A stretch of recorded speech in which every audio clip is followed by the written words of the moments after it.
Hey guys, welcome back to the channel. Today I wanted to highlight the 2022 Street Bob build and go over some of the parts and partners I worked with in the building of it.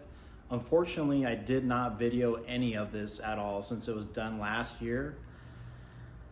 And that was my mistake. So going forward, I do plan on building another bike. More than likely, it's going to be a 22 or 23, somewhere in that timeline, because I think that's kind of the sweet spot before they incorporated a lot of more electronics in the 24 plus. So stay tuned for that. That'll probably be in the next couple months. I'll be getting around to purchasing a bike. Just need to find one.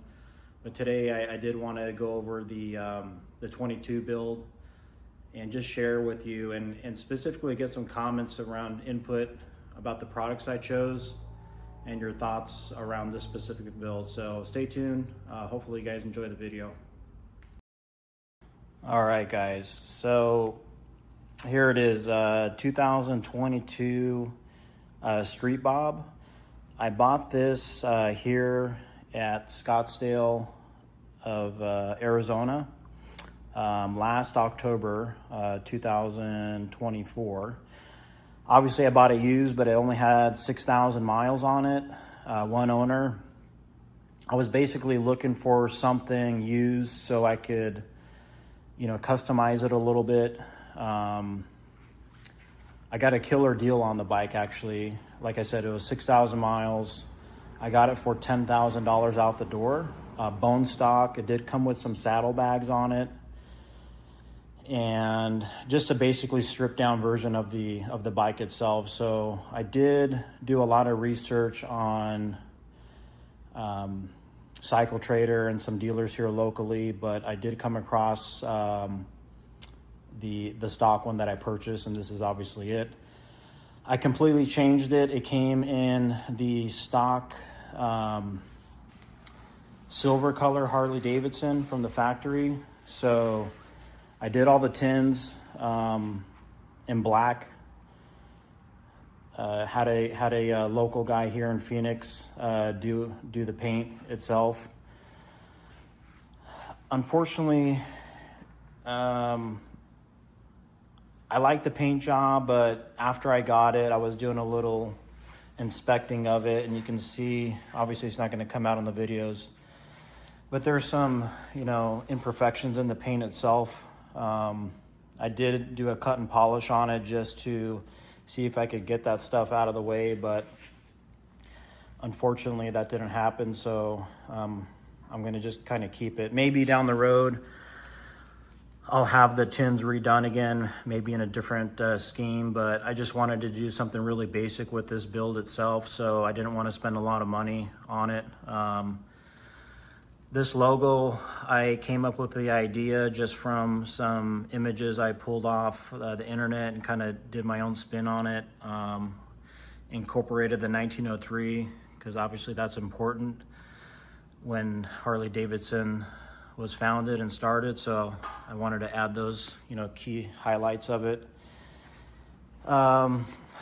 Went with the OEM style flat gas cap, so that kind of tied everything together itself. I don't remember what paint he used, but it was obviously kind of a jet black, no metallic, just jet black, right? Just very basic. So kind of kept the style as simple as possible. Moving on to the seat. So not knowing, this is obviously my first build on the Harley platform itself, but my background is building off-road trucks, suspension, lighting, a little bit of fab work, but just kind of customizing it. And obviously I did a lot of research before I purchased the bike, but the seat specifically, everybody's gonna have their own opinion on seats. I was kind of gung-ho with Saddlemen just because everybody was raving about it, and there was a lot of people that didn't like the Saddlemen seat. So my particular view of it after, 3,000 miles on it. I don't like it. It's not comfortable.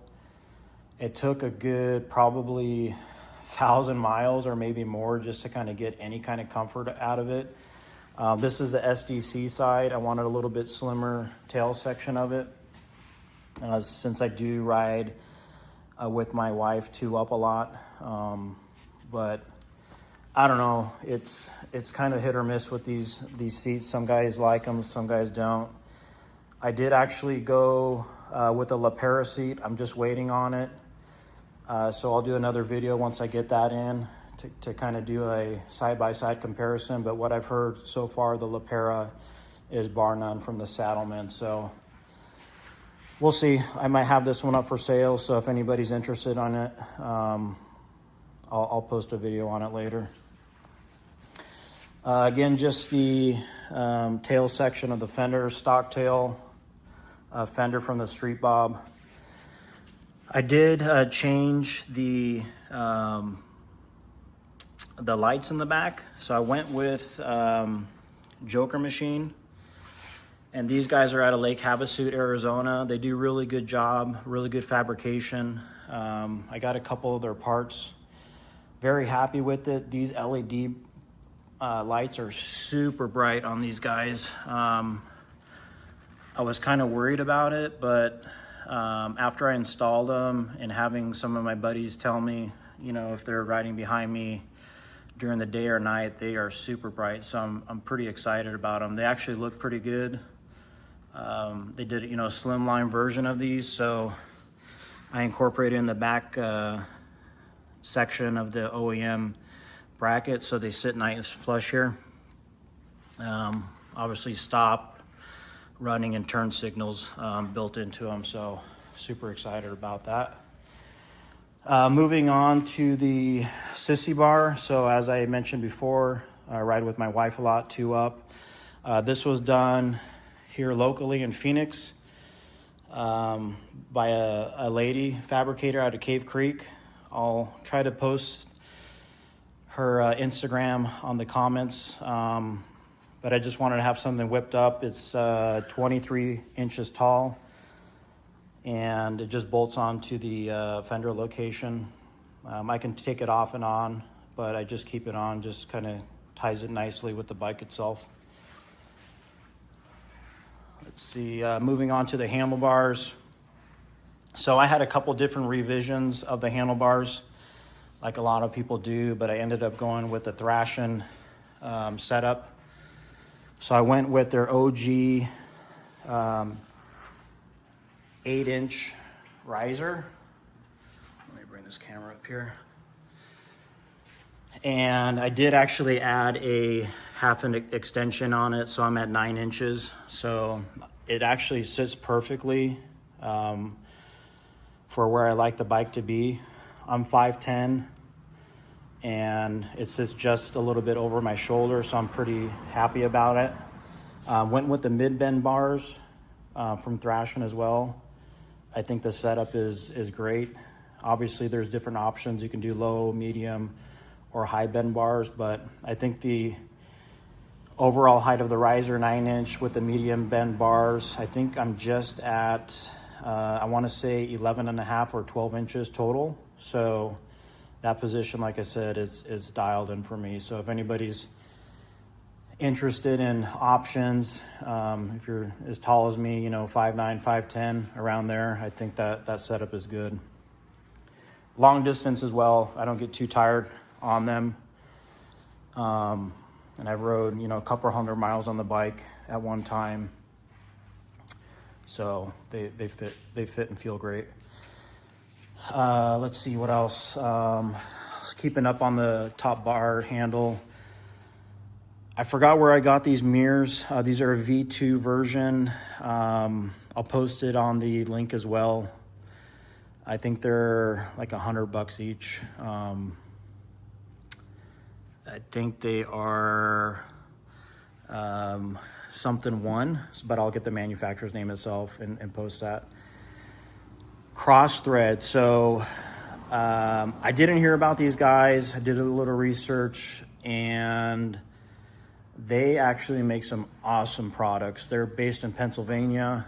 I've worked with them throughout the build itself, just going back and forth with different options, you know, levers, shifting, pedals, pegs, and I opted to go with cross thread just because of the quality and finish. Everything fits awesome with them.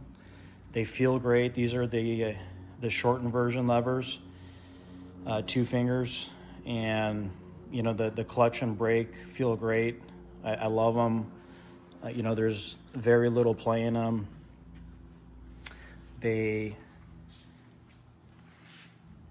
Quality of them is I think just as good as some of the other manufacturers out there, maybe a little bit better. And they're reasonably priced. They're not breaking your wallet. I think the levers were $80, $90, so a set of them, can't go wrong with them. Crossthread also was selling the forks, so I went with the gold nitrate fork, replaced those as well because they obviously the Street Bob came in the chrome finish. Just wanted to tie everything in together with the black and gold theme. And I felt that having the front end, you know, with gold highlights and accents would definitely complement the overall build. So I swapped those out. I was going back and forth if I should keep them chrome, but there's nothing chrome on the bike, so I opted for those. I'll keep talking a little bit about the cross thread because I use their other components as well on their pegs and shift knob, or shifting levers, and also the brake level. So this is their other, I think it's a version 2 that they came out with from Crossthread. Really good quality as well. I like them because I had a different version of these which were spiked and they were tearing up both my wife and I's boots. So I wanted to have some kind of you know, thread on them just to make them so they're not slippery. So these, I think, are their 2021 version. They have a different version that they just came out with as well, but I like these. These work great. Kind of wanted a two-tone feel on that, so I did black up front, gold on the back. Moving over to the other side, show you guys real quick the shift lever. So same V2 version of the shift lever as well, and then I also accented the linkage too on the gear selector, so finish that in gold. If you guys probably notice as well, some of the bolts are gold, so I went with Bamco, and I'm slowly starting to replace the bolts around the build just to kind of highlight some of the features of it from contrast, right? Just to keep the theme of black and gold. So I'm starting to replace majority of the bolts. If you can see the controllers, those are all swapped out. The risers I swapped out with as well. So yeah, I think they do a good product. The guys over at Bamco do a killer job, so I'll continue to work with those guys as well. What else? The intake, obviously everybody knows Trask, so I went with the Trask breather, and I also did the what do you call it? The oil case ventilation setup from them. I don't know, I don't notice any difference, but obviously there is some what do you call it? Some highlights of it, some pros of it. So I think it does work. Obviously, it keeps the oil vapors at the top, so you're not choking out the motor. Because obviously these motors are prone to having a lot of issues with not breathing correctly. So I decided to put that breather in. Fuel Moto. So when I was building this, I was kind of going between SP and Fuel Moto. HPI, obviously, a lot of good feedback from those guys, but I just didn't want to wait 10 to 12 weeks. And honestly, the price, I don't know if I could justify it, $2,000 exhaust, maybe on the next build, I'll go with them. But the Fuel Moto Contender that I went with, the guys over at them, Lucas, gave me some really good input. They said this is a great exhaust for this particular build. And I'll highlight a couple of the things since it is cammed. But it did complement the overall tuning of it. Feedback from the guys over at Motorwitch that I had the bike tuned out. They specifically use a lot of Fuel Moto parts. So I decided to go with Fuel Moto for the exhaust, which I'm really happy about because it sounds awesome. The low and mid end on it is great. Really good aggressive tone. If you guys have seen videos on other channels with folks running Fuel Moto, everybody likes them. This is the mid-length setup. They do have I believe a longer version of this. I think it's called differently, or maybe not. No, I'm wrong on that. This is the only version that they have. They do have a different name for the other exhaust, but this is a Contender 2 mid-length on it. It is baffled, so you can actually take out the baffle for tuning purposes, or if it needs to be pulled out, you can take that out internally and use it without a baffle. But Danny over at Motorwitch just recommended keep it in there because it tuned perfectly. So super excited about that.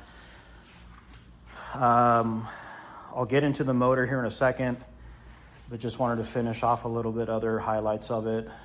Hey, sorry about that, guys. Getting back, my phone just actually turned off because obviously I'm in Phoenix. It's summer. It's 102 degrees in the garage, and the phone decided to shut off. But anyways, getting back to the wheels. So I went with the SMT big fatty wheels. I just wanted to kind of keep that old school street bob look and really kind of highlight the street bob theme itself. So if I were to choose a different wheel, I would probably go with the less spoked wheel, but I think it looks okay.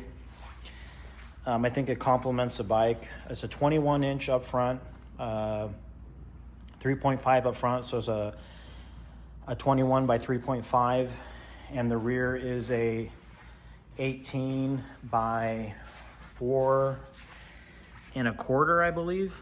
That's the widest width I could go in the rear. They're great wheels. They're here in Phoenix, so I want to kind of highlight, working with local guys specifically, keep the, the business here. The belt drive wheel itself went with the same theme, kind of big fatty theme itself. So far, happy with them. A lot of guys out there say they're a little bit heavy. I mean, I don't notice it. I think it looks great. I did go with their two-piece rotor kit. So this was a complete package. It included the rotors and the wheels itself. I mean, they stop good. Obviously, I definitely want to upgrade the master cylinders up front. Maybe put a different caliper up front as well. But so far, I'm happy with it. I think it looks pretty good itself. So yeah, SMT wheels. Guys over there took, I think, about six to 8 weeks to build, since they're custom ordered. But they were giving me updates. Had a couple different versions of I was going to go with, but I decided on all black instead of the contrast cut. So I'm happy with that. Jumping over to the LP6. So I went with the LP6 from Baja Design. A lot of people are running these. They're bright, they look great. I think it looks good without a fairing itself, kind of a naked look. Yeah, you know, happy with the low light. They have the side amber lights for the running light as well. And then the high beams obviously come up from the harness. So yeah, super excited about those guys. The engine itself, as I mentioned, I did the cam work. I went with an S&S 475 cam along with the oil pump. So pretty straightforward. I did a couple searches on YouTube how to, you know, get things going and you know, walking through the process. If you can, you know, do basic mechanical work on bikes or automotive stuff, it's a pretty easy task. It might be daunting at first, but it's pretty straightforward. 475 cam, really good cam overall, nice lope on idle, has good low and mid-range power. I think I got a dynoed at 128 horsepower and I think 132 or 134 torque, I want to say. So, you know, happy with it. 475 cam, it's got a 55 millimeter S&S manifold in it, 5.5 injectors. So I did obviously go with a little bit higher injectors just to kind of help with the air fuel ratio, since Danny over at Motorwitch recommended doing that as well. So I added those when I was taking everything apart. So, you know, the whole package, the fuel moto, the 475 cam, 55 millimeter intake, and the injectors and the air intake itself. I think everything works really well together. On the next build, I think I'm gonna go with a big bore kit, probably a 132, along with the bigger manifold, bigger injectors, but that's gonna be on that ST that I'll be building, so I'll be doing videos on that. Basically, you know, going through all the build process on that guy as well. But this one, I think I'm done for now with the motor.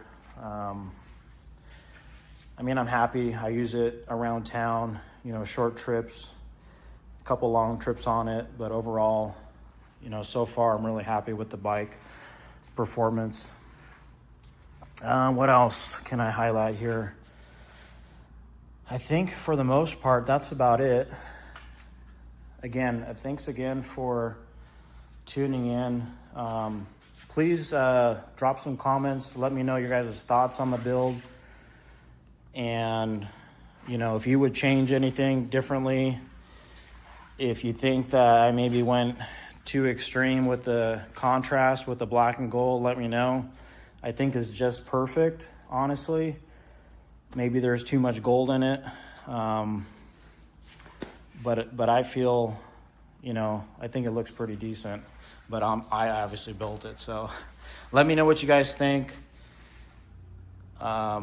Again, thanks again for tuning in. I'll be dropping a couple more videos here shortly, so stay tuned for those. So I think that's it. I think that's gonna wrap up the video itself. You know, let me know what you guys' thought is on the build itself. You know, it's my first Harley build. Like I said, I've done other things, pre-runners and trucks, suspension. I wanted to tackle this build itself to kind of give me a platform to start with. Hopefully in the next couple of videos that I'll be posting, either with this bike or my new bike in the next couple months, I'll be going over, you know, a complete build. So I'll give you guys a rundown of everything that I'm going through and whatnot. But on this particular build, let me know your guys' thoughts. Really appreciate it. Let me know if you guys think that the gold is too much or if it's just right. I mean, obviously I think it's, you know, right. Gives it that nice contrast on both accents, the gold and the black. I haven't seen any street bobs or softails particular in this version, so I wanted to, you know, mix it up a little bit, throw some different products in it, and also let me know what you guys' thoughts on the products I used. if you guys would have went differently or you know, just use what I've chose. So thanks again for tuning in. Like and subscribe, and we'll see you guys on the next one.